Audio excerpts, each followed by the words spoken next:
So on June 28th, 2016, there was a massive house explosion, which we later found out were the owners. It garnered national media attention. A few months afterwards, they allowed the media to check out the devastation for the very first time.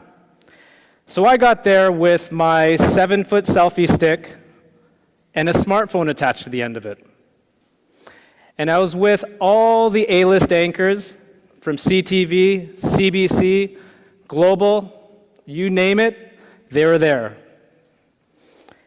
And they had all their fancy equipment. They had their heavy over-the-shoulder cameras.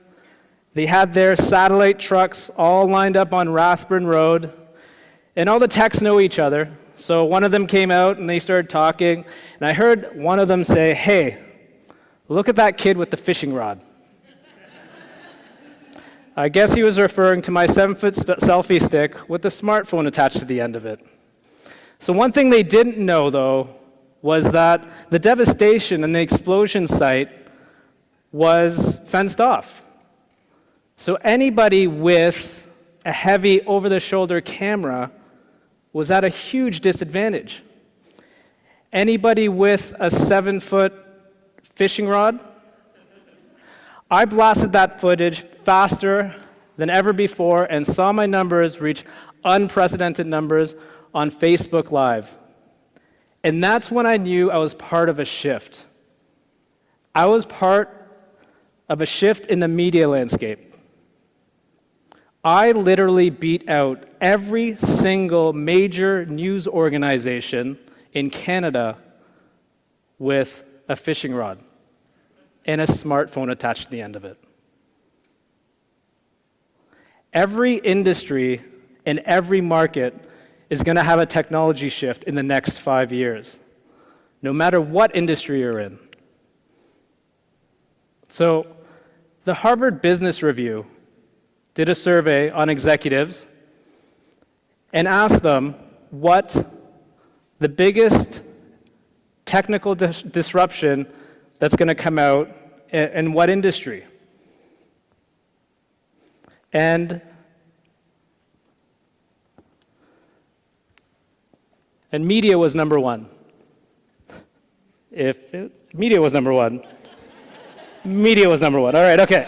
All right, so media was number one, okay? Telecoms number two at 64%. Consumer financial services at 61%. Retail at 57%. Technology at 57%. And the list goes on and on. So it's interesting how media is number one. I do a lot of talks, and I do a lot of talks to college students and students in general. And one thing that I was in a class of 20, and they were all in their 20s, and I asked them 3 questions. The first question I asked them was, have you read the news today in a newspaper? One person put up their hand. The second question I asked them was, do you guys still read the news every day? And every single person raised their hand. And the third question I asked them was, how did you guys read the news today? How did you guys consume the news today? And 18 of them said online.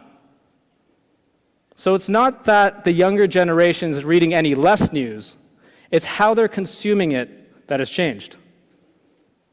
Everybody's heard the term of shared economy. Uber and Airbnb are in the forefront, with Airbnb starting in 2008 and Uber starting in 2009. 2 companies that have been around for less than 10 years. These companies have pretty much fundamentally changed 2 industries that have been around for over 100. If you think about that, the taxi and the hotel industry have been around for over 100 years, and 2 companies that have been around for less than 10 have totally fundamentally changed the way they have to operate. I remember a couple of months ago, I went to Japan with my wife. And, in Japan, in Tokyo, they have these small bars. And we started drinking. And before we knew it, we were with 20 tourists from around the globe. Norway, Germany, the States. And we got asking afterwards, all 20 of us, where everybody was staying. And every single person was staying at an Airbnb. Now, if your shift is big enough, it affects several industries. Just like Airbnb does the tourism industry, the local economy, the airline industry.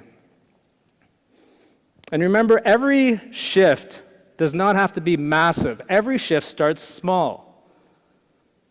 In 2008, two guys that got, partied way too much in Paris needed to hail a cab at 5 a.m. in the morning and couldn't find one.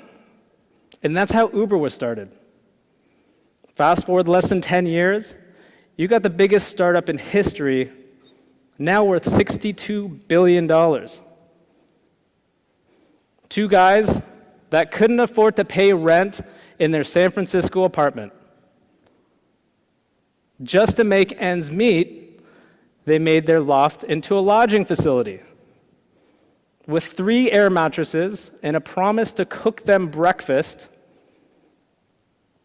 They got their first 3 clients for $80 a pop. Fast forward less than 10 years, and you got Airbnb, worth $10 billion. So no matter what industry you're in, think about how long your industry has been doing the same thing over and over again, year after year. Isn't it time for change? Take, for example, my youngest news source, my son. He's 12 years old, and he likes 3 things more than anything else: Super Mario Brothers, Lego, and Square One Shopping Center across the street. Okay? He actually has an iPad. He actually collects store logos from Square One for fun on his iPad. Okay? So he does research on his iPad, and he loves Square One so much, he does research, and he researches retail trends on his iPad. So one day, while I was driving, he said, "Hey, Dad, I think this store in Square One might be going out of business." And I'm like, "Okay, how'd you come to that conclusion?" And he goes, "Well, this website told me that the American counterpart isn't doing so well, so I think the store in Square One might be closing down." So I gave it to my editor to take a look at, and lo and behold, he was correct. He actually got news out before Square One did. My son, with research on his iPad, got me 20,000 page views on my website. That'll pay for your Lego, son. So I challenge you to find the shift in your industry like I did with local news and local media. So who has their fishing rod ready? Thank you.